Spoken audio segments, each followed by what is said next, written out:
आज आपण recipe show मध्ये रक्षाबंधन स्पेशल एक छान अशी बर्फी करणार आहोत। ही बर्फी करण्यासाठी आपल्याला खूप जास्त साहित्याची अजिबात आवश्यकता नाहीये। फक्त मोजके म्हणजे 2 ते 3 पदार्थ जर तुमच्याकडे असतील ना आणि हे पदार्थ प्रत्येकाच्याच घरात असतात, त्याच पदार्थामध्ये ही बर्फी मी तुम्हाला करून दाखवणार आहे आणि अगदी परफेक्ट।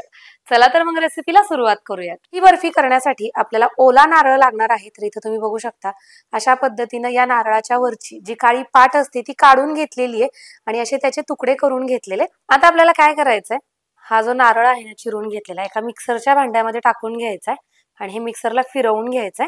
गॅसवरती आपण कढई ठेवून घेतलेली आहे आणि शक्यतो ही वडी करत असताना नॉनस्टिकचीच कढई घ्यायची, म्हणजे वडी अगदी व्यवस्थित अशी होते। 1 चमचा साजूक तूप नारळाचा चौक कढईत टाकून घ्यायचा आणि आता आपल्याला हे छान असं भाजून घ्यायचंय। भाजून घेत असताना काय करायचंय, गॅसचा फ्लेम लो ठेवायचा आणि कंटिन्युअसली हे आपल्याला हलवत राहायचंय। सुरुवातीला याच्यातला जो थोडासा ओलसरपणा असतो ना तो हळूहळू कमी होतो आणि मग ज्यावेळेस ओलसरपणा कमी होईल त्यावेळेस पुढची स्टेप करायची।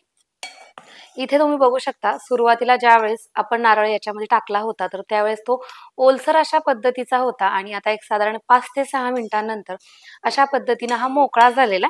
आता आपल्याला याच्यामध्ये साखर टाकायची। साखरेचं प्रमाण कसं आहे माहितीये का, तुम्ही आहे ना जेवढ्याच तेवढं सुद्धा घेऊ शकता, म्हणजे 2 कपासाठी 2 कप, पण तेवढ्यामध्ये खूप जास्त गोड अशी ही वडी तयार होते।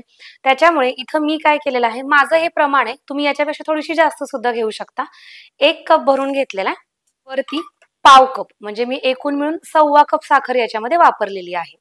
विलायचीची पूड। आता साखर टाकल्यानंतर सुद्धा याला कंटिन्युअसली हलवत राहायचंय। माझी एक मैत्रीण आणि मी, आमच्या दोघींनाही सेम स्किनचा प्रॉब्लेम होता। मग आम्ही काय केलं, इतरांच्या सांगण्यावरनं एक प्रोडक्ट वापरलं, पण झालं काय, दोघींच्याही चेहऱ्यावरती त्याचे वेगवेगळे परिणाम जाणवले। असं कशामुळे होतं, कारण की प्रत्येकाचा स्किनचा प्रकार, स्किनचा टाईप हा वेगळा असतो आणि काय होतं, इतरांचे सल्ले ऐकण्यापेक्षा जे स्पेशल असे डर्मटॉलॉजिस्ट असतात त्यांच्याकडनं सल्ला घेतलेला, त्यांच्याकडनं ट्रीटमेंट घेतलेली कधीही चांगली, म्हणजे त्याचा योग्य आणि चांगला असा फायदा आपल्या स्किनला होतो। आता हे स्पेशल असे डर्मटॉलॉजिस्ट शोधायचे कुठं, तर स्क्युअर स्किन हे ऍप आहे जिथे आपल्याला स्पेशल असे डर्मटॉलॉजिस्ट मिळतात की जे आपल्या स्किनवरती किंवा आपल्या चेहऱ्यावरती चांगल्या पद्धतीने उपचार करतात। तुमचा प्रॉब्लेम काय आहे आणि त्याच्यावरती कशा पद्धतीने उपचार केला पाहिजे हे त्यांच्याकडून आपल्याला कळतं। आता कसं होतं, त्यांच्याकडून जेव्हा आपण ट्रीटमेंट घेतो त्यावेळेस असं नाही की एकदा ट्रीटमेंट घेतली आणि विषय संपला, तर मंथली ते आपलं फीडबॅक घेत असतात की तुमच्या स्किनचा प्रोग्रेस कशा पद्धतीचा आहे। त्याचबरोबर तुम्ही काय खाल्लं पाहिजे, काय पिलं पाहिजे, तुमच्या रेग्युलरच्या लाईफस्टाईल मध्ये काय चेंजेस केले पाहिजे, या सगळ्या गोष्टींची माहिती ते आपल्याला पुरवत असतात। आणि ज्या वेळेस आपल्याला डॉक्टरांकडे जायची वेळ येते त्यावेळेस असं नाही की आपल्याला ठराविक त्यांना वेळ द्यावा लागतो, तुम्ही तुमच्या वेळेनुसार 24 तासापैकी कधीही त्यांच्याशी बोलू शकता आणि तुमची जी प्रश्न आहेत त्याची उत्तरं मिळवू शकता। तुमच्या स्किनचा नक्की प्रॉब्लेम काय आहे हे जाणून घेऊन त्याचा अभ्यास करून तुमच्यासाठी एक स्पेशल असं किट तयार केलं जातं आणि प्रत्येकाचं किट हे वेगळं असतं, कारण की प्रत्येकाची स्किन टाईप आणि प्रत्येकाचा प्रॉब्लेम हा वेगळा असतो।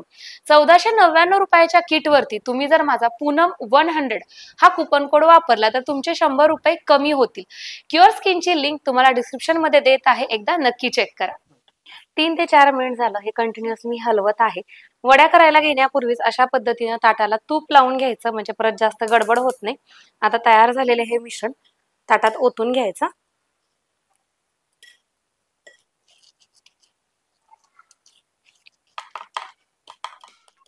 अशा पद्धतीने हे आपण पसरवून घेतलेलं आहे व्यवस्थित असं।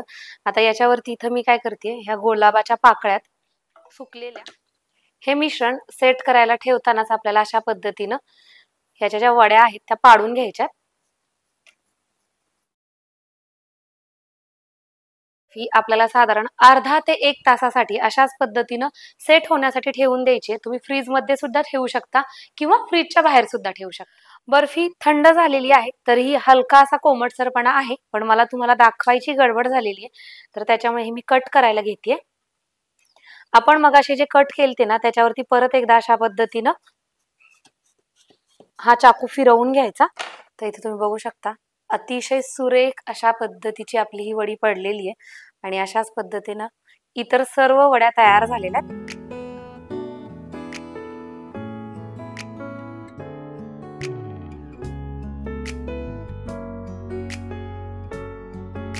तुम्ही बघू शकता अगदी सुरेख अशा पद्धतीच्या आपल्या वड्या तयार झाल्यात.